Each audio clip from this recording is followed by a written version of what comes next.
Bonjour, je suis Clémentine Gallet et je vous accueille sur le premier podcast qui vous parle de maternité autrement. Vous entendrez ici des femmes qui vous transmettront leur histoire de mère, sans filtre. Et grâce à leur récit, vous serez, je l'espère, rassurés, réconfortés et surtout déculpabilisés. Alors bienvenue dans le merveilleux monde d'une maternité décomplexée. Bienvenue chez Bliss.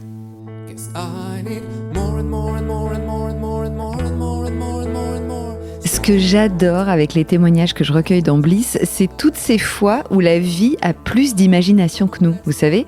Toutes ces fois où rien ne se passe comme prévu, où le sort nous surprend, nous sort de notre zone de confort et s'amuse gentiment avec notre karma. Prenez Angèle par exemple. Angèle a une maman, Stéphanie, dont elle est très très proche. Et Stéphanie, sa petite particularité, c'est qu'elle est terrorisée par les accouchements. Terrorisée, faut même pas lui en parler. Alors, quand Angèle est allée accoucher de son premier bébé, Stéphanie a retenu son souffle tout le long, complètement angoissée de ce qui pourrait arriver à sa fille. Heureusement, tout s'est bien passé et Stéphanie a pu souffler et s'investir à fond dans son nouveau rôle de grand-mère. Mais pour le deuxième accouchement d'Angèle, la vie s'est dit « Tiens, est-ce que ce serait pas marrant un petit accouchement inopiné chez la grand-mère phobique des naissances ?» Alors, je ne vous en dis pas plus et je vous laisse avec un duo mère-fille pas piqué des hannetons, Angèle et Stéphanie, qui sont venues à deux me raconter ce jour hallucinant où Angèle a donc donné naissance dans la salle de bain de sa maman et où, malgré la surprise de l'une et la peur de l'autre, elles ont vécu un moment de magie indescriptible qu'elles ne sont pas prêtes d'oublier.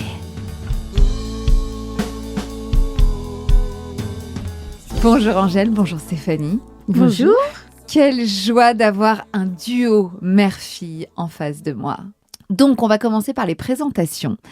Je demande à toutes mes invitées de me donner leur prénom, leur nom, leur âge, d'où elles viennent, ce qu'elles font dans la vie et de qui est composée leur famille. Alors, Angèle, je te propose de démarrer, parce que j'imagine que tu es plus habituée que ta maman à cette petite musique. Vas-y. Donc moi, je m'appelle Angèle Marande, j'ai 28 ans, j'habite dans l'Essonne et ce que je fais dans la vie, je suis infirmière puéricultrice et consultante en lactation. Et je me suis lancée à mon compte il y a peu de temps. Je me suis spécialisée dans tout ce qui est accompagnement à l'allaitement pour préparer au mieux les parents dans leur projet d'allaitement. Donc tu as ajouté cette brique de consultante en lactation, oui. IBCLC ? Tout à fait, ouais, je suis consultante. Tu es labellisée IBCLC à ton métier d'infirmière puéricultrice. Exactement. Qui était le métier de base. Oui. Ok. Tout à fait, exactement. C'est ça. Tu as ajouté une corde à ton arc. Ouais, c'était important pour moi de me spécialiser là-dedans. C'est un sujet important. Ô combien important. Ouais. Et alors, de qui est composée ta famille, Angèle ? Ma famille est composée du coup Florian, qui est mon mari. J'ai aussi 2 enfants. Oui. J'ai Agathe qui a 4 ans et Marcel qui a 6 mois. Et à côté de toi ? Et donc moi, je suis Stéphanie, j'ai 54 ans, j'habite également dans l'Essonne.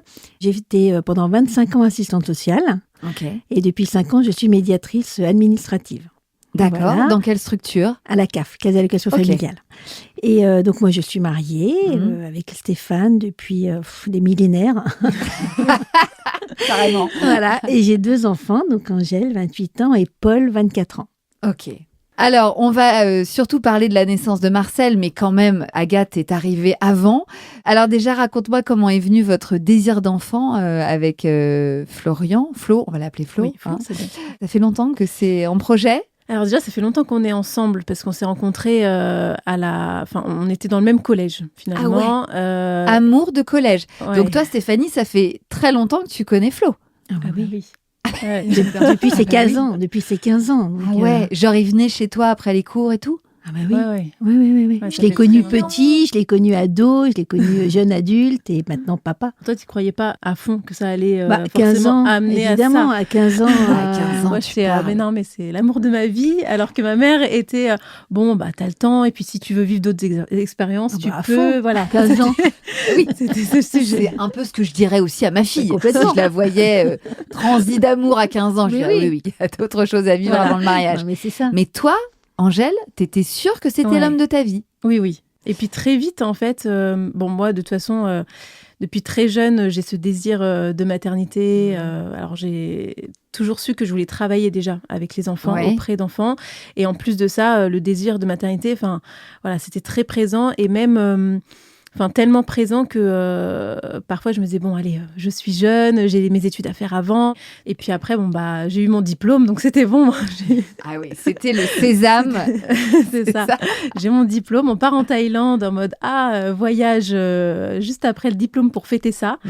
Et puis en Thaïlande, moi je le lâchais pas quoi. J'étais en mode non mais ça serait trop bien quand même. Regarde là on est en vacances, on avait un enfant et tout.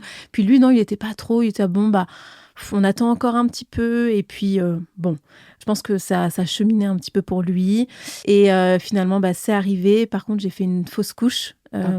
Juste après ça, finalement j'ai fait une deuxième fausse couche et je pense par contre que pour Florian, après ça, lui il était hyper au taquet quoi. Il voulait avoir un enfant quoi. Il disait bon, ok, là on rigole plus, c'est bon.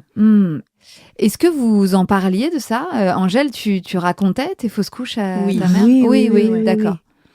En règle générale, on parle de beaucoup de choses. Vous avez quelle relation toutes les deux depuis sa naissance? Toi, alors, Stéphanie, t'es plutôt la maman complice, copine ou qui garde sa place? Complice, oui. Copine, non. Je suis une maman. Je dis pas tout à Angèle. Enfin, voilà, on est quand même deux femmes. Avec, voilà, chacun sa relation. Mais on parle de beaucoup de sujets. Il n'y a pas beaucoup de sujets de tabous. On a été quand même assez fusionnels. Et voilà, on parle de tout, vraiment. Donc oui, le lien, il est fort depuis toujours. Il est très fort depuis toujours. Ouais. Donc, deuxième fausse couche et plus que jamais, l'envie de retomber enceinte. Ouais, c'est ça. Et alors, la troisième fois que tu tombes enceinte, c'est combien de temps après? Alors, c'est tout de suite après. En fait, ça s'est enchaîné. Ah oui, à chaque cycle? Ouais, c'est ça, à chaque cycle. Ça s'est vraiment enchaîné. Et puis, du coup, je tombe enceinte. Alors, du coup, je suis effrayée. C'est ce que j'allais dire. J'imagine que tu devais te réjouir de moins en moins. Enfin, à chaque fois. C'est ça. J'étais partagée entre... être à la fois heureuse pour tout ça et en fait je m'empêchais complètement de me projeter parce que ça qui était douloureux à chaque fois c'était le fait de m'être projetée et même si c'est quelques semaines à réfléchir, à se projeter, à se dire comment ça va être et tout ça, c'est pas rien. Ouais. Donc troisième test de grossesse positif et là ça s'accroche. Et puis finalement après la suite ça a été une grossesse idyllique. Vraiment génial. Super. Tu dis que c'était idyllique, mais bon, je te rappelle quand même que c'était pendant le Covid. Oui. Donc ça, c'était quand même aussi compliqué. Petit détail qui a son importance. Et tout à fait. Donc moi, Angèle, je l'ai quasiment pas vue enceinte. Ça a été hyper douloureux. Pour ça, ouais. Oh, elle est émue. Non, mais c'était douloureux. Bah oui, je comprends. Est-ce que vous faisiez des zooms? Est-ce que vous trichiez de temps en temps pour vous retrouver en bas de l'immeuble? Non, elle était à Nanterre. Moi, j'étais dans l'Essonne. Ah ouais. Donc, on était très loin. Donc, en fait, pendant 9 mois, ça a été super dur. Ah bah ouais. Mais moi, du coup, je l'ai pas vécu du tout de la même façon. Non. T'étais sur son petit nuage. Et oui, je savais pas que ça t'avait affecté ou que c'était difficile pour toi. Parce que oui, j'étais sur mon petit nuage et puis vraiment dans j'étais ta dans ce bulle. Truc voilà, c'est ça. Dans ma bulle, je restais chez moi, je me faisais ce petit cocon et tout ça, j'étais vraiment là-dedans quoi. Vivait son truc, elle était bien, elle était dans sa bulle et moi j'allais pas arriver en disant ah là là, bah non, c'était pas moi qui était important. Sur ce truc-là, c'était pas moi. Bah, mais ça a été dur, hein, ouais. T'avais un projet d'accouchement particulier? Oui, j'avais fait un projet de naissance. Ouais. Je voulais accoucher avec la péridurale. Ça, c'était quand même assez clair. Je rêvais, en fait, dans l'idéal, ça aurait été quand même d'accoucher sans péri, mais pour moi, c'était juste inaccessible, ce projet-là. Pour moi, ça représentait une douleur intense. Et je me disais, OK, j'admire celles qui le font sans, mais en fait, c'est pas pour moi. Je peux pas, moi. Enfin, j'arriverai pas. Qu'est-ce que tu avais comme récit de ta maman, justement, de ses accouchements à elle? Stéphanie, toi, c'était comment tes accouchements? Alors, premier accouchement, moi, j'ai accouché d'Angèle par césarienne. Ok. Donc, un peu différent. Par contre, une terrorisée par l'accouchement.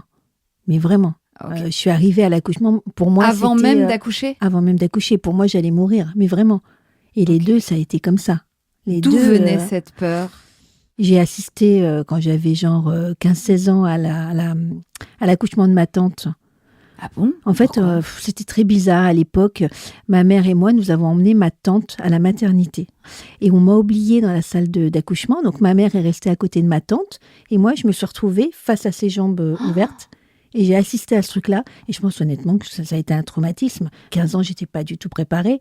Ah bah ouais, tu m'étonnes. Alors, je sais pas si c'est lié à ce truc-là, mais en tous les cas, moi, ça me terrorise, les accouchements. Mais quand je dis une terreur, c'est pas peur, c'est terreur. Pour Comme moi, c'est associé trauma. à la mort. Ouais. Parce que ce jour-là, peut-être t'as cru que ta tante allait mourir aussi. Peut-être. Et en fait, à l'époque, on parlait pas trop. Donc, en fait, j'ai jamais pu débriefer là-dessus. Donc, je suis restée là-dessus. J'ai grandi avec tout ça. T'as vécu un trauma, je pense, mais complètement. Parce que se retrouver à 15 ans, c'est ça. collé contre le mur d'une salle de naissance sans avoir rien demandé à personne. Exactement. Et être à la place de la sage-femme, entre les jambes. C'est ça. Et donc, tu as vu ton cousin, ta cousine, C'est ma petite cousine. ta petite cousine Ouais. sortir. C'est sûr que ça fait pas envie quand on voit ça à 15 ans. Il y a de quoi être un peu donc en racontant ça à Angèle, je voulais pas non plus lui transmettre mes traumas non plus. Donc, je suis allée plus mollo. Mais toi, Angèle, tu savais que ta mère avait un souci à ce niveau-là. Enfin, un petit blocage. Oui, je savais, j'avais confiance. Et bizarrement, par contre, moi, j'ai jamais eu peur de l'accouchement. Ça, c'est bien. T'as vu, Stéphanie, tu lui as pas transmis. C'est bravo. Non, mais à partir du moment où j'ai été enceinte, il y a quand même eu ce truc de ok, bon, de toute façon, voilà, je vais passer par l'accouchement et c'était ok et j'avais pas du tout, j'étais pas terrifiée à cette idée-là. Ouais. Et Angèle, quand elle est partie pour accoucher, mais j'ai vécu tout le temps entre le temps où j'ai su qu'elle partait à la mater et le temps où le bébé est arrivé, mais je ne vivais plus. J'avais arrêté de respirer. T'avais conscience de ça, toi, Angèle ? Oui, je savais. Après, j'y pensais pas trop. Je me disais, ok, il faut que je vive mon truc et bien sûr, il va se passer beaucoup de choses pour moi aujourd'hui. Oui, par contre, je savais. Je savais qu'elle avait vraiment très peur et je savais que ça commençait à être un sujet pour elle. Que la peur, la pression montait, quoi, au fur et à mesure que l'accouchement arrivait. Ah là là, c'est fou. Et finalement, ça s'est vraiment très très bien passé. J'ai poussé 3 fois, elle est arrivée, et ça s'est bien passé. Et... Génial. Ouais. Et donc là, une fois que tu l'as appelé ou c'était un texto On l'a appelé. C'est Florian qui l'a appelé en visio. En visio. Tu te rappelles ? Oui. On l'a appelé en visio et je me souviens bien. Et là, je crois qu'elle se souvient bien. Et là, c'était là, c'est le soulagement. C'est allez, ça y est. Je peux enfin profiter du moment. Je peux m'imaginer Angèle maman. Ça y est. Ouf. Ouais.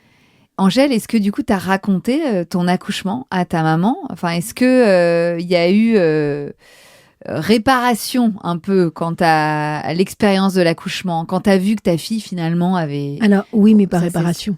Non. Oui, elle m'en a parlé. J'ai trouvé ça génial. J'étais tellement soulagée, mais pas réparation. Non. Moi, j'ai essayé de la convaincre. Pourtant, en fait, je sais qu'elle a toujours eu ce truc-là, de cette terreur. Et plus le temps passe, et plus moi, je suis convaincue que les femmes savent accoucher et on sait faire, en fait. Et moi, j'ai toujours eu envie de la convaincre de ça.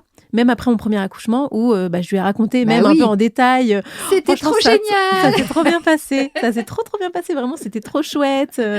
Et je voyais quand même qu'il y avait un peu... je pense que ça n'a pas réparé, quoi. C'est bien plus profond. Ouais. Ça n'a pas suffi à te convaincre. Non, du tout.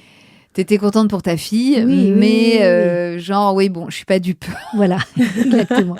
On va pas me la refaire à 50 ans.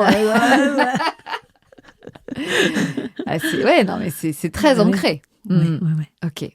Mais bon, quand même, soulagement que ça se soit aussi bien passé pour ta fille. Ah oui, puis c'était magique. Quand elle en parlait, elle avait des étoiles dans les yeux. Flo, pareil. Enfin, ils sont restés très longtemps après. Une fois que tu as eu accouché, ils sont restés très longtemps tous les 3 dans la salle. Enfin, tout était vraiment comme tu l'avais imaginé. Donc ça, c'était super.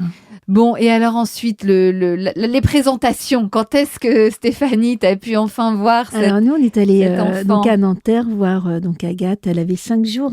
5 ou 6 jours, voilà. Et alors, la rencontre avec cette la rencontre, j'attendais beaucoup parce que j'ai des amis, qui me parlaient d'un coup de foudre, voilà. Et moi, j'ai pas eu un coup de foudre. En fait,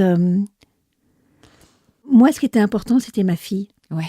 D'accord ? Et Agathe, c'est la fille de ma fille, ok. Mais ça n'a pas été un coup de foudre. En fait, moi, je rencontre les enfants et je les aime au fur et à mesure. Ouais. Alors, je ne veux pas paraître pour une grand-mère indigne, Mais je peux pas dire « Oh là là, c'est ma petite fille, c'est mon sang, je l'aime ». Non, j'arrive pas à être là-dedans. C'est au fur et à mesure que j'apprends à les connaître. Et en fait, là, Agathe, mais j'en suis folle dingue. Mais vraiment, je suis fan d'elle. Mais voilà. Mais toi, ce qui t'importait, c'était moi, c'était ta ma fille. Moi, c'était ma fille, Bon. vraiment. Et alors, tu l'as retrouvée comment, justement? Elle était... Tellement à la hauteur de mon imagination. Ça a été une maman, mais tout de suite. Ça a été une maman, mais... une super maman. Ah ouais. Tout est réfléchi dans son rôle de maman, tout est... et moi, je suis admirative. Tu t'es sentie pleinement maman tout de suite, toi, Angèle? Oui. J'étais à l'aise dans ce rôle-là. Tout de suite, je me suis sentie complètement à ma place. C'est comme si, il y avait une nouvelle naissance même pour moi à ce moment-là. Comme si ma vie pouvait commencer. C'est fort de dire ça, mais il y a eu quand même ce truc-là de je commence parce que j'ai toujours été dans cette attente en fait. Et j'avais mon bébé, cette connexion s'est faite tout de suite. Toi, t'as eu le coup de foudre? Oui. Immédiat pour ta là, fille? pour le coup, ouais, je l'ai eu tout de suite dès la maternité, dès ses premiers instants. Et puis après, je me suis sentie très à l'aise. Et puis mon conjoint aussi, Flo, il est devenu papa tout de suite aussi? Tout de suite. Et puis de le voir comme ça, c'était incroyable. Là, je suis retombée amoureuse de lui à ce moment-là en me disant « Waouh, mais il gère, il est trop fort !» Tu t'étais pas trompée du haut de tes 15 ans quand tu l'as rencontré? C'est ça. Tu savais C'est ce que je me suis dit après. Je me suis dit « quand même, j'ai misé sur le bon cheval finalement. » C'est ça. Donc un postpartum aussi radieux que la grossesse? Oui, l'allaitement a été compliqué quand même. C'était très dur. Quand je la voyais en difficulté, mais c'était dur parce qu'elle avait envie, mais en même temps, elle avait des crevasses, elle avait mal, le bébé... c'était une période dure, franchement. Et qu'est-ce que tu lui disais alors? Tu lui disais, tant pis, laisse tomber, passe au biberon? Moi, je lui disais, fais comme tu le sens, fais ce qui est le mieux, c'est toi qui dois sentir. Je trouvais que certains professionnels avaient des discours un peu culpabilisants. Alors moi, ça me faisait bondir, j'entendais ça du salon, mais bon...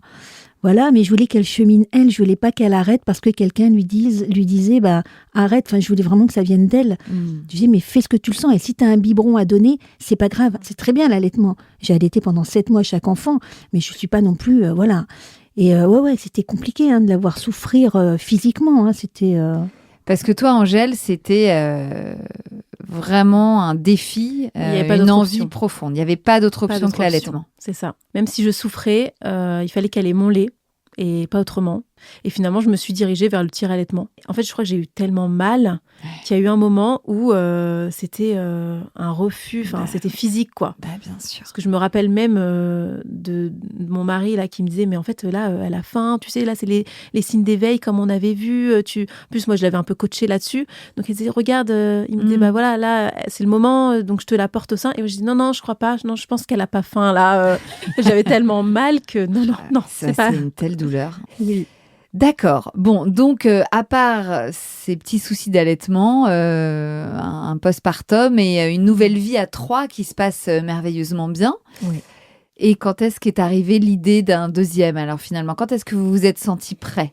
Aux 3 ans d'Agathe, on s'est dit, OK, j'arrête la contraception et puis on voit ce qui se passe. Et puis, je suis tombée enceinte très, très rapidement. Tout de suite. Au début, c'était compliqué. J'ai saigné dès le tout début. Donc, pour moi, c'était sûr que ça se répétait, quoi. Ouais. J'étais certaine de refaire une fausse couche. Donc, j'étais très triste. Je me suis dit, mais pourquoi? Et finalement, fausse alerte. C'était un saignement comme ça, lambda du début de grossesse. Et puis, ça s'est accroché. Premier trimestre, quand même angoissant, stressant. Mais finalement, ça s'est fait. Et alors, comment s'est passée la suite de cette grossesse?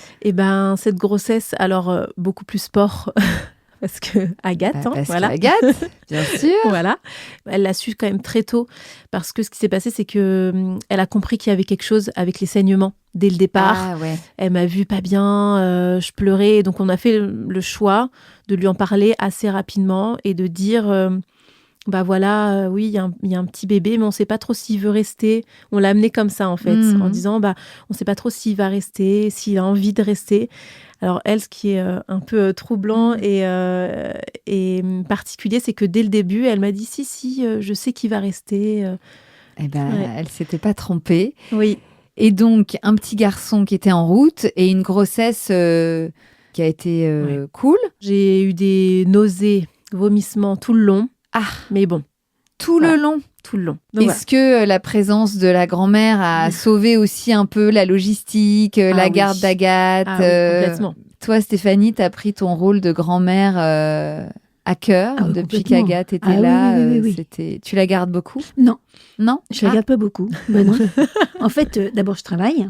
Mais oui, tu travailles toujours. Et puis, Angèle, c'est pas une maman qui confie ses enfants très facilement. D'accord. Par contre, elle vient beaucoup à la maison. Quand elle est à la maison, elle va se reposer, elle fait ses trucs. Et moi, pour le coup, je reste avec Agathe. On revient d'une semaine de vacances, là où on l'emmenait avec nous, mais je l'ai pas tous les week-ends, par exemple. Oui, loin d'accord. de là. Ouais. Puis il y a un facteur aussi, c'est que du coup, pour ma première grossesse, on était à Nanterre parce que Florian était garde républicain. Et puis ensuite, il s'est reconverti, il est devenu pompier. Et donc là, on a déménagé et à 15 minutes de chez mes parents.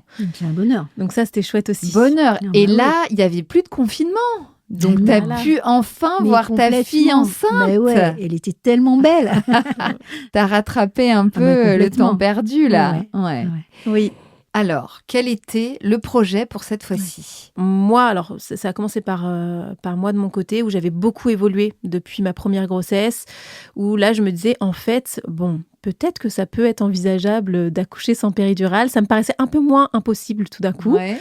Donc, je me laissais quand même plus cette possibilité. J'imagine aussi que ta formation IBCLC a nourri tout ça. Parce que tout d'un coup, tu rentres dans cet univers encore plus que ta formation d'infirmière puéricultrice. Dans ce truc de... Voilà, les femmes savent faire, quoi. Tout à fait, exactement. Mais c'était vraiment ça.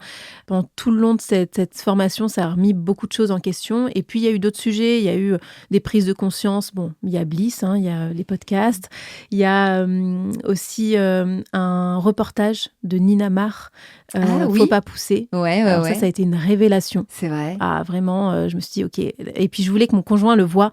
Et puis, alors, lui, il était même plus à fond que moi à la fin. C'est quoi. vrai. Ah oui, il était, non mais là, faut que tu accouches à la maison, faut que ça se fasse chez nous. Je vois que Stéphanie lève les yeux au ciel. À quel moment tu as confié ton projet à ta maman? Alors, ça s'est fait un peu progressivement quand même. Mais alors moi, j'avais très envie qu'elle voie ce reportage. Et à chaque fois, elle me disait, oui, il faudrait que je le voie. Et en fait, elle l'a jamais regardé de toute la grossesse. Et pour moi, et à chaque fois, je me disais, allez, là, on se cale ce moment, on se met sur le canapé. Et en fait, il y avait toujours un autre truc à faire. Voilà. C'est marrant, Stéphanie, t'as pas mis ça en priorité dans ta to-do. Non, parce qu'en fait, en théorie, je suis complètement d'accord avec ce qu'elle avance, vraiment en théorie. Mais en pratique, mais comment on peut accoucher sans péridurale? Voilà. Donc en théorie, oui, mais dans les faits, mais mon Dieu, non. Voilà. Et pourtant, tu voyais bien que ta fille se dirigeait gentiment vers un projet d'accouchement physio. Oui. Mais alors, toi, qu'est-ce que ça te faisait dans tes tripes là de mère? Avec toujours cette terreur de la mort qui rôde autour de l'accouchement, toujours avec cette terreur-là, je me disais, mais... Parce que tu parlais à un moment donné d'accoucher à la maison, chez toi. Je dis, mais oui, mais il faut qu'il y ait un médecin s'il y a un problème, et pour le bébé, et pour elle, pour... Moi, je dis, tu vois, ma terreur était là. Quand elle m'a parlé d'accoucher à la maison, ma terreur, elle est montée là, quoi. Ouais. C'était énorme. Donc, en fait, on s'est beaucoup renseigné sur ce sujet et on n'a pas trouvé de sage-femme qui venait jusqu'à chez nous. Bah oui, parce qu'il ne suffit pas d'avoir le projet, il faut avoir la sage-femme qui peut assurer... On a cherché pourtant, franchement. On a vraiment cherché et on était vraiment dans un angle mort. Déjà, elles ne sont pas nombreuses, celles qui pratiquent l'accouchement à domicile, parce qu'on sait à quel point ça demande des assurances très, très chères. Mais en plus, donc toi, tu étais dans une zone où il n'y avait personne. Il n'y avait personne. Donc, alternative, on a trouvé une sage-femme qui n'était pas tout près de chez nous non plus, qui faisait des accouchements en plateau technique. Ouais. Le principe, c'est quand même d'avoir tout ce suivi avec cette sage-femme. Voilà. Et le jour J, on contacte la sage-femme, on envoie un message. Bon, voilà, c'est le moment. Voilà comment ça se passe. Il y a une contraction qui se rapproche. Et on se retrouve au sein d'une maternité. Et il y a une pièce qui est prêtée.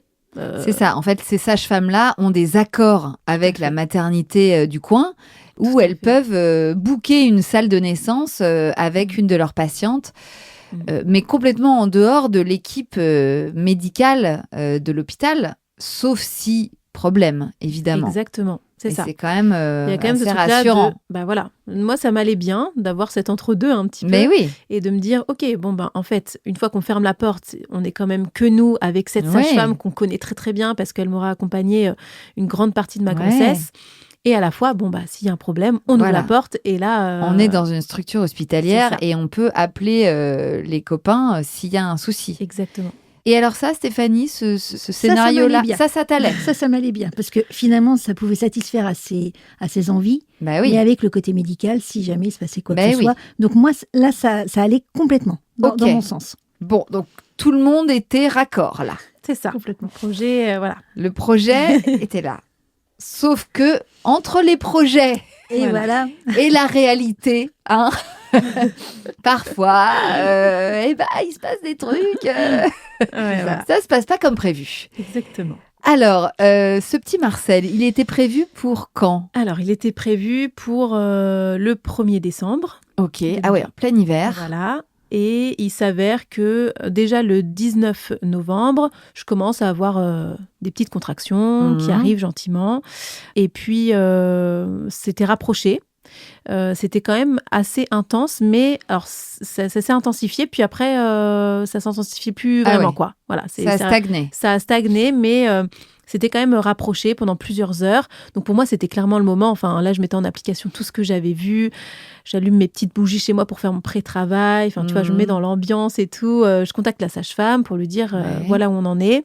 Elle me dit on attend encore un petit peu. Et puis en fait, là, je vois que ça s'intensifie pas. Je fais même une sieste et déçue. Je me réveille et plus de contraction. Donc t'éteins les bougies. J'éteins les bougies. Tu te dis c'est pas pour aujourd'hui, quoi. Bah oui. Et finalement, ça recommence quelques heures après, mais rebelote. En fait, ça a été ça toute la journée. Donc je pense qu'il y a quand même un sujet là-dessus.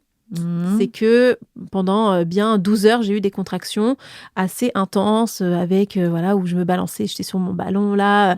Voilà, donc il y a quand même eu ce truc-là. Et en fait, à la fin de la journée, j'ai plus de contractions. Donc je renvoie un message à ma sage-femme. Fausse alerte, en fait, on se dirige pas vers la maternité parce qu'il n'y a plus rien. Donc elle me dit oui. Donc elle nous appelle quand même, on a eu un visio à ce moment-là, et puis elle nous rassure un petit peu, parce qu'elle voyait que j'étais quand même déçue. Ouais. Moi, c'est bon, pour moi c'était le moment. Il y a eu beaucoup de frustration à ce moment-là. Et elle me dit c'est pas pour rien en fait. Ça s'est fait, c'est comme ça, c'est un cheminement, et parfois il suffit pas juste d'un instant où c'est le jour d'accoucher. Non, en fait, ça c'est plus subtil que ça. Ça peut se passer dans les jours, les semaines à venir. Donc c'est ok, c'est juste comme ça. Du coup, ça m'a permis de le prendre un peu différemment et de l'accepter. Et finalement, il se passe plusieurs jours. Donc, des jours assez bizarres, parce que je savais que j'avais eu ce truc-là. Et je sais que c'était pas rien, en fait, ce que j'avais vécu. Parce que c'était quand même assez intense pendant... C'était pas ce qu'on appelle les contractions de Braxton ? Non. En fait, ce qu'il y a, c'est que ça a travaillé quand même. Parce que vraiment, c'était intense, c'était là. Et il se passe 3 jours où plus rien. Il y a eu un jour où, tu te rappelles, c'était une tempête de neige. Ah oui. On s'est retrouvés un peu coincés chez mes parents. On dînait chez eux. Et la nuit est tombée, la neige tombait aussi. Tout était blanc. Et en fait, nous, on habite dans des petits villages, donc les routes pas déneigées. On s'est dit, en fait, on va quand même peut-être rester ici, ce serait plus prudent, sachant qu'on est plus proche de la maternité. La maternité était très loin de chez nous, 50 minutes de route. Ah oui, oulala, d'accord. Donc on s'est dit, allez, on grappille 15 minutes, donc on va peut-être rester là cette nuit, parce qu'il y a toute cette neige. Quand il y a tempête de neige, effectivement, et qu'on peut pas se déplacer. Ouais. Et je me souviens à ce moment-là m'être dit, en soi, si j'accouche ici, c'est cool aussi. Je m'étais un peu projetée là-dedans, un peu à la rigolade. On en avait beaucoup. Et oui, vous en avez parlé ? Ouais, ça m'a fait beaucoup rire. J'imagine, c'est hilarant. C'est vrai. Tiens, si j'accouchais dans ton salon, maman. Ouais, bien sûr, ma chérie. Ah, voilà. Mais Non, mais en vrai, qu'est-ce que ça t'a fait ? Ah mais non, mais moi c'était une plaisanterie pure et dure. Oui, je n'ai pas imaginé. Enfin, non, j'imaginais pas du tout ça. Non. Qu'est-ce qu'elle est drôle. Voilà. Et finalement, le jour se lève, la neige fond, on rentre chez nous. Là, j'ai des contractions de nouveau le matin. À 9h du matin, les contractions commencent. J'avoue que j'ai ce petit truc en tête de me dire encore, ça se trouve, c'est encore pour rien, quoi. Du mytho. Ouais. Voilà. Moi, j'y croyais plus trop. Je disais, je sais pas. Franchement, je sais pas. Là, mon corps m'a trahi la dernière fois, je suis plus très sûre de ce que je ressens. Et finalement, donc 9h, les heures passent 9h, 9h30, 10h, et puis ça s'intensifie quand même. Bon, là, il fallait quand même que je m'arrête entre chaque action.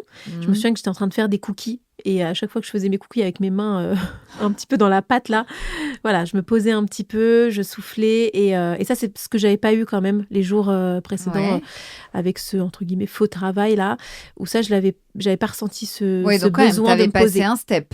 Quand même. Je pense, ouais. On était, mais dans mon esprit, j'étais un peu encore dans le déni de, bon, je vais peut-être pas recontacter la sage-femme, l'embêter encore, tu sais, j'étais dans ce truc-là de je vais peut-être pas l'embêter pour rien. La dernière fois, elle était déjà un peu sur le qui-vive, donc voilà. Et Florian me dit non, bah quand même, envoie-lui un petit message. Oui. Juste pour dire que y a des petites contractions, c'est pas grave, même si c'est pas pour tout de suite. Au moins, elle est prévenue, quoi. Ouais. C'est ça. Et finalement, elle m'appelle tout de suite après le message et elle prend le truc hyper au sérieux et elle me dit bon bah ça serait bien quand même qu'on fasse un petit check là à la maternité. Donc elle savait qu'on habitait loin, mais elle m'a dit non mais quand même voilà, partez d'ici une demi-heure là, vous prenez un petit peu votre temps, mais vous partez, vous venez me rejoindre. Et puis moi alors je comprenais pas là. À ce moment-là, j'étais ah bah non mais là je gère. On avait dit pré-travail à la maison, ça peut mettre du temps. Puis pour ma fille ça a mis du temps, donc là tranquille, on se presse pas quoi. Et elle m'avait dit bon non quand même il serait peut-être temps je sens qu'il faut venir. Et moi je lui dis bon bah ok, j'attends la fin de cuisson de mes cookies là parce que j'avais envie d'emmener mes cookies. C'est important dans ces moments-là. Les bougies, les cookies, on prend le temps. Ok. Exactement. Là on est c'est un jour d'école, Agathe et non, c'est un samedi. C'est un samedi, donc t'as Agathe et Flo est là. Flo est là. Et puis il y a un moment où je me dis bon ok, mes cookies sont prêts, les valises prêtes et tout, donc on va y aller. Mais ça, c'était peut-être 3/4 d'heure après l'appel avec la sage-femme. Et donc, l'idée, c'était de déposer Agathe chez tes parents et d'aller à la maternité. Exactement. C'est ça ? Exactement. Ouais. Donc, tout le monde dans la voiture. Et là, en fait, tout change quand même. Donc, je verbalise quand même à Florian, ça va être chaud pour aller à la maternité. Et en fait, lui, il est en mode, ok, elle panique un petit peu parce qu'on n'est plus chez nous, parce que elle voit tout ce qui reste à franchir et voilà. Oui. Il était plutôt dans ce truc-là de, je vais la rassurer, je laisse passer cette tempête-là et puis quand je pourrai, on va arriver de toute façon à la maternité et je la rassurerai là-bas, on prendra le temps, etc. Il était là-dedans. En fait, c'était pas ça qui était en train de se passer pour moi. C'est que je me disais, en fait, j'ai l'impression d'être quand même plus avancée. Que ce que je pensais. Vraiment plus avancé que ce que je pensais en partant de chez moi. Mais est-ce que tu mets ta main entre tes jambes pour essayer de sentir un peu la dilatation ? Non. Pas du tout à ce moment-là. Juste, j'étais sur les ressentis. Alors, j'essayais vraiment de gérer comme je pouvais dans cette voiture avec les vibrations. Ma fille derrière. Alors, par contre, là, j'étais complètement désinhibée. Je me souviens lâcher des gros mots. Alors qu'elle était derrière. Et c'est pas du tout ma façon d'être avec elle, en fait. Mais juste, voilà. Ça sortait, quoi. Il fallait que ça sorte. Et donc là, il y avait combien de temps de trajet 15 jusqu'à 15 minutes. Donc vous finissez par arriver chez tes parents. Et en arrivant sur le parking, donc il y a la maison de mes parents, il y a un petit parking juste à côté de quelques voitures. On se pose sur ce parking et là, je sens la poche des os se fissurer. J'entends comme un ploc, quoi. Enfin, je sens. Et là, dans ma tête, bon, ça a switché en fait. Je savais, je me suis dit, ok, en fait, non, je peux pas aller plus loin. Impossible. Impossible. Là, c'est trop intense. Donc là, ça a switché à ce moment-là, mais j'avais pas encore envie de le verbaliser à Florian. Donc j'ai trouvé une petite excuse. Je lui ai dit non, mais j'ai envie de sortir de la voiture pour dire au revoir correctement à Agathe, pour pas qu'elle soit paniquée. Il m'a dit ok, bon bah alors lui il voyait pas trop les choses de cette façon. Il voulait qu'on aille vite, tracer. Quoi. Ouais, c'est ça. Bon, il a pas dû comprendre pourquoi tu voulais prendre le temps de dire au revoir à ta fille. Ouais. Et donc toi, Stéphanie, t'accueilles ta fille. Moi, je la guettais par la fenêtre parce qu'elle m'avait téléphoné en disant j'arrive. Voilà. Donc je la guette par la fenêtre en me disant je vais sortir, récupérer Agathe et puis eux filent. Et là, je comprends pas. À travers la fenêtre, je la vois ouvrir la porte mais courir vers ma maison. Je dis mais pourquoi ? Qu'est-ce qu'elle fait ? Et là, elle ouvre la porte et un démon qui me dit je ne remonterai pas dans cette putain de voiture. Un démon. Et il va falloir que tu reprennes la voiture. Pour toi, Angèle, c'était impossible de remettre un pied dans la voiture. Ouais, donc, en fait, est-ce que là, tu t'es dit, je vais accoucher chez mes parents ? Oui. Ah oui. Quand j'ai franchi cette porte, déjà quand j'ai eu cette idée de je vais dire au revoir à Agathe, voilà, j'ai sorti cette excuse, mais je savais qu'en fait, j'allais pas remonter dans cette voiture, sinon j'allais accoucher dans la voiture et j'avais pas très envie. Franchement, non. Je me disais, ok, au moins là, je suis dans un lieu, mais tout ce que je te dis là, ça s'est fait un peu à 1000 à l'heure dans ma tête, en fait. Tu vois, et c'était un peu instinctif. Là, j'étais déjà rentrée dans un truc de... Je réfléchissais même plus, c'était plus rationnel, c'était juste, ok, c'est comme ça, là je suis dans la maison et juste on me fout la paix et non, laissez-moi quoi. Et plus la voiture. Plus la voiture, non, juste on m'en parle pas. Alors Florian, il n'avait pas compris ça encore. Donc il est resté dans la voiture lui ? Alors lui, il est arrivé avec les bagages d'Agathe. Ah bah oui. Tu vois, toutes ses affaires, parce qu'elle devait quand même rester plusieurs jours. Voilà. Chez ses grands-parents. Et donc lui, il arrive avec Agathe sous le bras. Alors parce que moi, j'ai tracé vraiment quand ma mère dit que j'ai tracé, c'est que j'ai couru en fait. Et puis, mais vers où ? C'était quoi l'objectif de la maison. La maison et ensuite. Et alors, du coup, pour l'instant, je savais pas. Je suis arrivée dans la maison, j'ai vu ma mère, je lui ai expliqué, je ne remonte pas dans la voiture. Elle était figée, un peu quoi ? Enfin, voilà, il fallait que je lui réexplique, il fallait qu'elle réentende cette phrase-là. Donc, je l'ai redit. Tu t'es dit quoi, toi, Stéphanie ? Et en fait, je ne voulais pas. J'étais dans le refus. Mais franchement, dans ma tête, c'était non, tu dégages. Non. Donc, j'ai trouvé la solution. Je t'appelle les pompiers, je t'appelle une ambulance, je t'appelle qui tu veux, mais tu ne restes pas ici. Mais pour moi, c'était clair. Et je sentais bien que non, je ne peux pas. Si, on va appeler les pompiers. Mais vraiment, mon mari, évidemment, qui travaillait, qui n'était pas là. Mais j'étais toute seule face à Angèle, qui voulait rester. Et moi, dans ma tête, c'était non, tu t'en vas. Et par rapport à l'idée d'appeler les pompiers, que vous connaissez bien en plus, oui, parce que du coup, Florian est pompier et mon père aussi est pompier. Ah, bon, donc... Eh bien, non, moi, ça m'allait pas. Non. En fait, j'avais pas envie d'être transférée dans une maternité aux alentours de chez mes parents. Et du coup, mon projet tombe un peu à l'eau. Enfin, non. Ouais. Du coup, je me suis dit, en fait, faudrait quand même appeler notre sage-femme, déjà voir avec elle, et peut-être qu'elle nous dira, en fait, il faut se diriger plutôt vers le 15 ou vers les pompiers. Mais j'avais envie que ça vienne d'elle, en fait, de l'entendre nous dire ça. Ça passe par elle. Et donc, c'est toi qui l'appelles ? Alors non, il y a Florian qui vient. Alors lui, il n'avait pas lâché le morceau. Il me montre son GPS en disant « Regarde, il y a une maternité à 30 minutes. Attends, regarde, j'ai trouvé un itinéraire. Non, là, il y a 20 minutes. 20 minutes. » Alors non, moi, je dis « Non, mais stop. Vraiment, il faut que tu me laisses. Je vais accoucher ici. Je repars pas de cette maison. Je remonte pas dans cette voiture. » C'était clair et net. J'imagine la tête de Stéphanie. Ah ouais, non. Mais pour toi, c'était ton pire cauchemar, en fait. J'ai appelé mon amie, j'ai une super amie, je l'ai appelée en disant, là, je suis en train de vivre mon cauchemar, le pire cauchemar de ma vie, je suis en train de le vivre. Elle me dit, mais qu'est-ce qui se passe ? Je dis, mais Angèle va accoucher à la maison. Et elle connaît mon rapport à l'accouchement. Et là, elle me fait, mais non. Et là, Flo rentre, il me voit en pleurs. Et là, je vois dans ses yeux la panique en disant, oh, merde, la belle-mère, elle va pas assurer. J'ai senti dans ses yeux la panique. Et là, je me suis dit, non, allez, reprends-toi. C'est pas grave, vis pour Agathe. Là, le moment, c'est pas Angèle, parce que moi, je suis pas médecin, je suis pas infirmière, je sais pas. Moi, mon boulot, là, c'est Agathe. Donc, je me suis reconcentrée sur Agathe, mais à un prix, tu peux même pas t'imaginer. Ouais, donc toi, tu t'es mis en mode survie autour de ta petite fille. Autour d'Agathe. Moi, mon truc, c'était qu'elle ne ressorte pas traumatisée de cette expérience, que ce soit léger, que ce soit gai. Donc, on a fait des dessins, on a mis de la musique, on a dansé. En fait, j'avais envie qu'elle vive vraiment ce moment légèrement, avec gaieté. Oui. Et pas comme toi, tu avais été traumatisée plus jeune. Exactement. Et moi, je me suis dit, bon, allez, ça, c'est mon boulot. Et en fait, c'est le regard de Flo qui m'a fait dire, reviens là, reprends-toi. Pour l'instant, c'est pas toi qui es au centre. Ta fille, elle est au centre. Toi, allez, arrange-toi pour que... pour assurer la protection. À mon niveau, parce que moi, je ne pouvais pas faire grand-chose. Oui, mais c'était un rôle crucial. Pour Agathe, ouais. Ah ouais, complètement. Et puis pour Angèle, parce que pour le coup, je me suis dit, mais au moins, elle accouche, elle sait que j'assure avec sa fille, quoi. Si je suis en pleurs dans mon salon... c'est-à-dire qu'elle ne pouvait pas tout gérer. C'est ça. Donc, toi, Angèle, tu as décidé à ce moment-là que tu accoucherais chez tes parents. La sage-femme dit quoi ? Quand même. Alors, la sage-femme, on a eu un petit peu de mal à la joindre même. Je me souviens qu'il l'a appelée au moins 2-3 fois parce que je pense qu'elle était déjà arrivée sur place au plateau technique, elle. Ah, ouais. Et du coup, elle était en train d'arranger un petit peu le truc, arranger la salle. De vous attendre. De nous attendre, c'est ça. Donc, elle nous pensait en route et finalement, on a réussi à la joindre. Elle m'a entendu tout de suite à travers le micro parce qu'il avait mis un haut-parleur. Elle a dit, c'est Angèle que j'entends. Ok, bon, donnez-moi l'adresse, j'arrive. Tout de suite, Ok. Voilà. Et en fait, on est resté tout le long au téléphone avec elle en haut-parleur. Ouais. Ça s'est fait quand même très, très rapidement. En fait, quand je suis arrivée dans la maison, je savais pas trop où me mettre. Enfin, c'était un peu...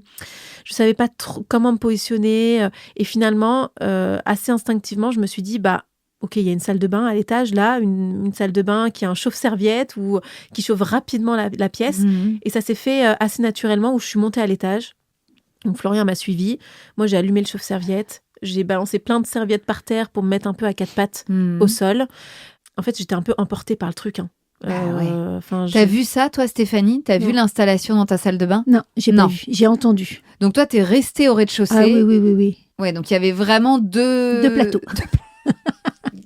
C'est ça. Deux décors. Ah oui, exactement. Deux salles, deux ambiances. On était là-dedans. Ok. Donc toi, tu tapisses le sol de serviettes. Le chauffage donne tout. À fond. Tu fais couler un bain. Je demande à Florian. Ouais. Est-ce que tu peux faire couler un petit peu plus violemment que ça?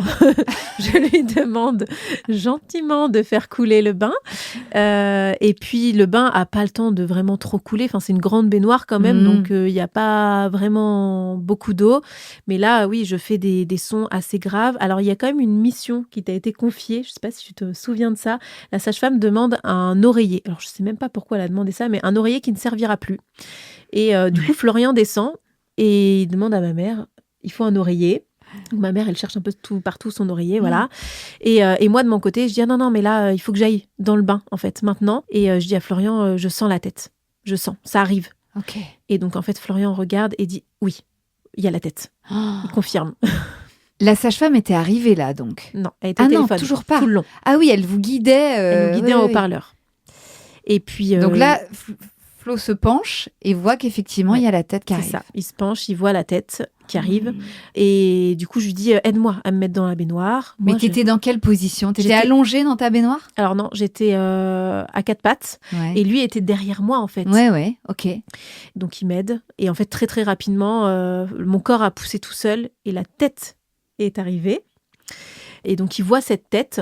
un peu toute bleue, là, c'est ce qu'il nous dit, hein. Il voit cette tête toute bleue, et du coup, lui, il avait qu'une envie, c'est que je pousse pour que son fils sorte complètement, parce que il voit la tête de son fils, et ça a dû lui paraître quand même une éternité, et en fait, moi, je suis pas du tout dans cette optique-là. Moi, là, j'ai plus de contraction, donc je profite juste un peu du moment de « Ah, ok ».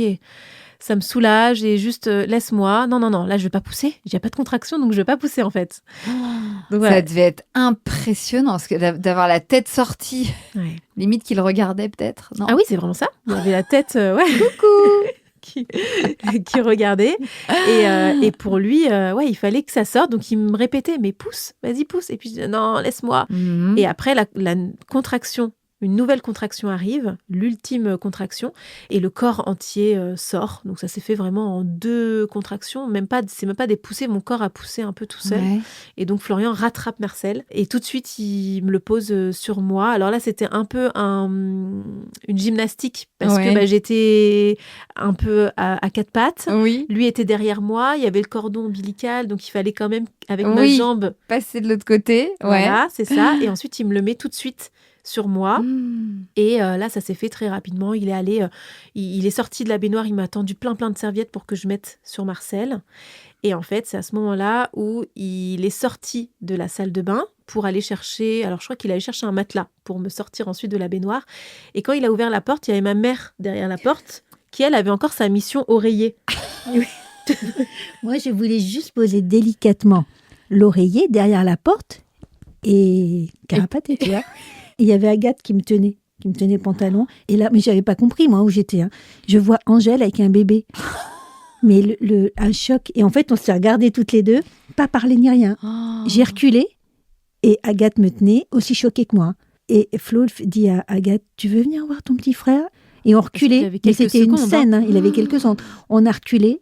J'ai dit, écoute Flo, là, on va juste descendre quelques minutes, histoire de reprendre nos esprits. Et on revient. Donc, Agathe et moi, je peux dire qu'on a fui. Parce que Agathe et toi, vous avez rien entendu du rez-de-chaussée? On a entendu, mais alors on entendait la sage-femme avec le micro, on n'entendait pas les mots, mais on entendait qu'elle parlait.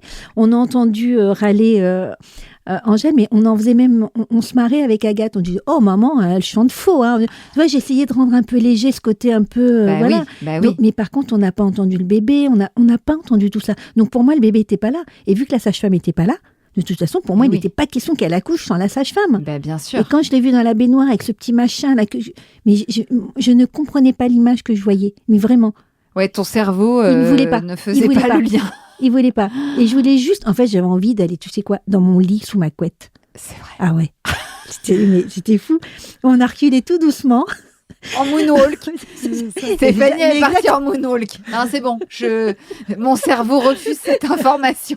Exactement. On est descendu et puis bon, bah voilà. Dans ta salle de bain, quoi. Dans ta baignoire. Ah ouais.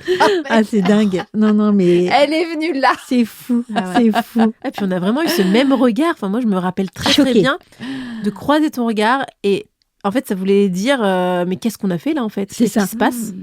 Mais on ne s'est même pas parlé. Non. Oui, on n'a pas pu se parler, on s'est regardé. Mais ça a duré, je sais pas, peut-être 10 secondes, non? Mais longtemps, ça m'a paru longtemps de me dire, mais qu'est-ce qui se passe là? Mais c'est quoi ce truc? J'ai même à peine regardé, même Marcel, je l'ai à peine regardé en fait. J'ai vu ce machin, je ne comprenais pas. Contre moi, ouais. Mais est-ce que pour autant, tu as senti que ça allait? Que ta fille était quand même en sécurité? Bizarrement, avec la terreur pourtant que j'avais, je me suis même pas imaginé le pire. Après beaucoup, mais sur le moment, j'ai pas pensé au cordon, j'ai pas pensé j'ai pas pensé à ça. J'ai reçu les images, je pouvais pas les analyser de toute façon. Donc en fait, j'ai pas eu le temps d'avoir peur. Donc ça, c'était quand même pas mal. C'est pas plus mal. Ouais. Ouais. Donc tu pars à reculons, tu les laisses, et tu redescends avec Agathe. Et toi, pendant ce temps-là, Angèle? Alors là, Florian revient dans la salle de bain tel un super-héros. Il amène un matelas de je ne sais où dans la salle de bain. Non mais alors, pendant tout le long, il a été super-héros. Ah bah le gars... vraiment, il a géré. Hein. N'oublions pas qu'il est pompier quand même. Hein. Voilà. Ouais. C'est ça. Donc il arrive avec ce matelas, il me pose un petit peu sur le matelas et en fait j'ai du mal un peu à réaliser quand même ce qui se passe. Je savais quand même qu'il devait un peu téter parce que ça pouvait favoriser la libération du placenta. Donc, voilà, j'avais quand même c'est un petit peu cette inquiétude quand même parce qu'il n'y avait pas la sage-femme. Mais elle était toujours pas là et j'avais encore cette petite inquiétude de c'est pas fini quand même parce que voilà le placenta, il faut délivrer le placenta. Le placenta n'est pas délivré. Mais elle était toujours en haut-parleur, la sage-femme? Ouais, toujours en haut-parleur. Elle est arrivée une demi-heure après la naissance. Ah, quand même. Et toi, Stéphanie, pendant ce temps-là, pendant la demi-heure là, avant que la sage-femme arrive, toi, t'es toujours en bas avec Agathe? Alors, je suis en bas avec Agathe, j'appelle mon mari. Je l'ai appelé plusieurs fois. La première fois, c'est Stéphane, il faudrait que tu rentres, ce serait bien. La deuxième fois, Stéphane, là, il faut que tu rentres. La troisième fois, là, écoute, là, rentre. Notre fille vient d'accoucher. Je ne lui ai pas dit par téléphone. Ah, tu lui as pas dit? Non, j'avais trop peur. J'avais peur qu'il se plante en voiture. Enfin, je voulais pas que les émotions, voilà. Donc il est arrivé. Et ce qui se passait, c'est que Agathe, en fait, tu l'as pas dit, mais faisait quand même des allers-retours. Pendant la demi-heure, là, elle avait été rencontrer son petit frère. Donc moi, je la réceptionnais. Moi, je voulais pas y aller. Je trouvais que c'était pas le moment, voilà. Donc elle montait. À chaque fois qu'elle descendait, je la réceptionnais et on discutait. On faisait le débrief. De plus en plus, c'est vrai qu'elle s'approchait de plus en plus. Elle restait au pas de la porte et puis un peu plus loin et puis elle venait. Petit pas par petit pas. Tout à fait. Et à chaque fois, elle repartait. Et elle venait me raconter, Et elle est venue. Quand il y a eu la délivrance, elle s'est approchée de son petit frère et là, elle l'a rencontré. Voilà, elle lui a dit « Ah, ça faisait longtemps que je t'attendais. » voilà. Et là, c'était chouette. C'était chouette parce que du coup, j'ai pu rester... La sage-femme est quand même restée en observation. Elle est restée 6 heures. 6 heures, je crois. Elle est restée assez discrète. Elle était dans une pièce à part. Elle venait checker de temps en temps si ça mais elle allait. vous a vraiment laissé en famille. Tout à fait. Et toi, Stéphanie, à quel moment tu es remontée pour voir le champ de bataille là, dans ta salle de bain? Après la délivrance, puisque je me souviens que je ne sais plus qui m'a dit, la sage-femme ou Flo m'ont dit « Oh là là, vous avez vu ce beau placenta ?» Je trouve ça dégueulasse. Je dis « Bah non, non, merci. » Enfin, franchement, voilà. En plus, vous voyez ma bassine. Non, mais Flo, il était... Et le truc... Il avait basculé de l'autre côté. Ah là, oui, complètement. Et le truc, T'as c'est vu technique. ce magnifique placenta? Et je lui disais, mais ma bassine, je pourrais jamais m'en servir. Enfin, tu vois, des détails Je pourrais jamais la récupérer. complètement.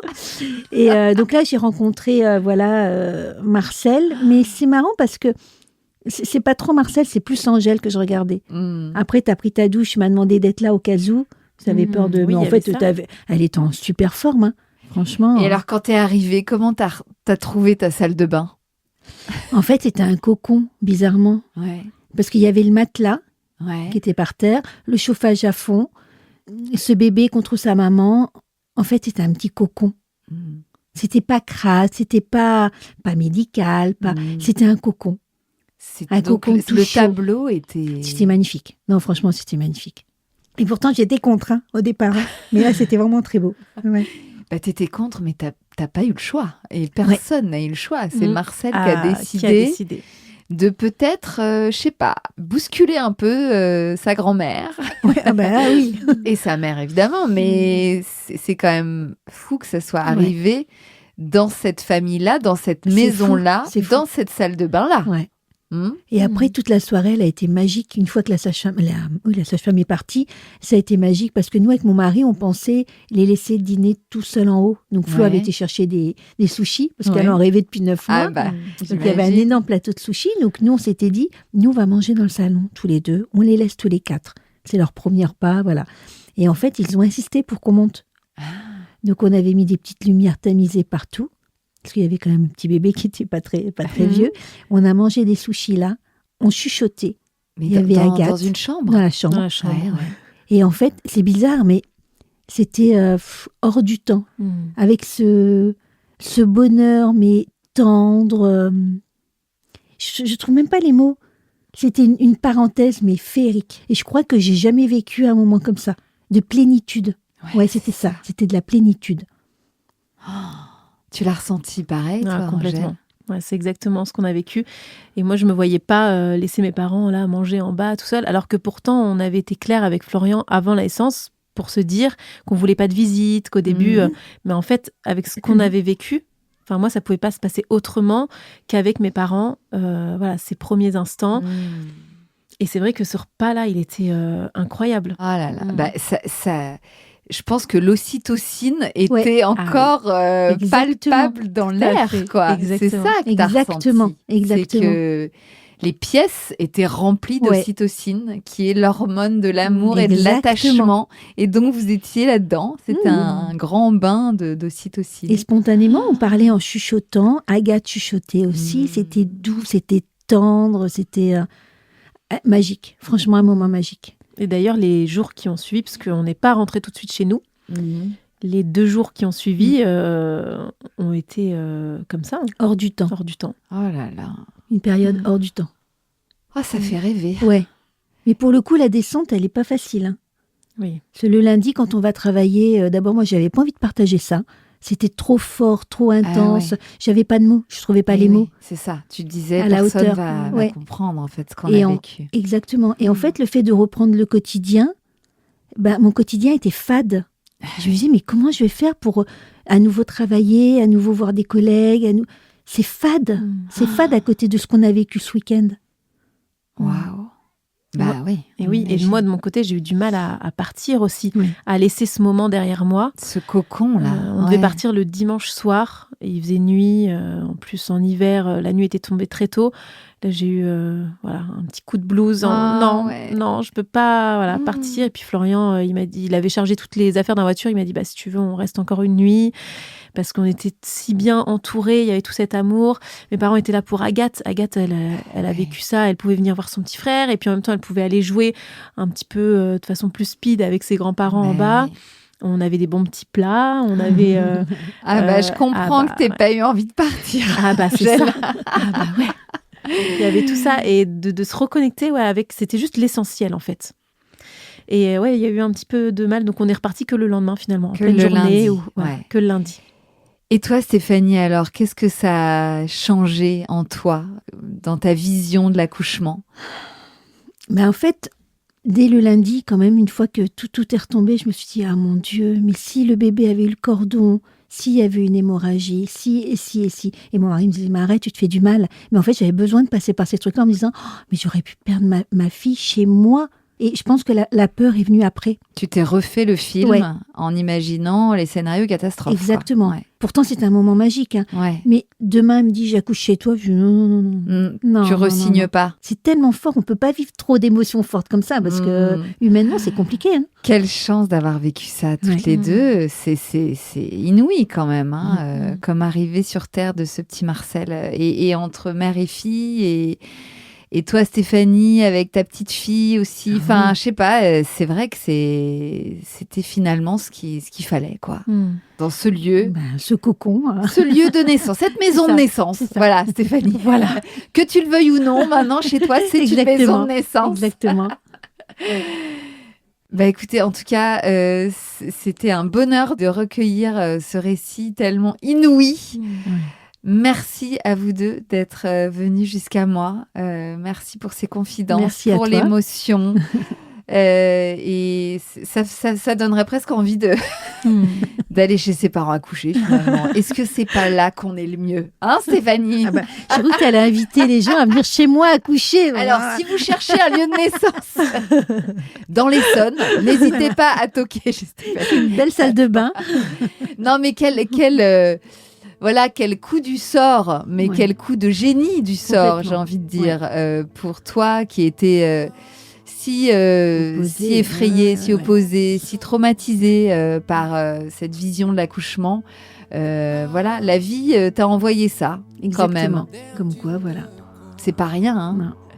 Merci à toi. Merci en tout cas infiniment. À bientôt. Merci. Ciao. Au revoir.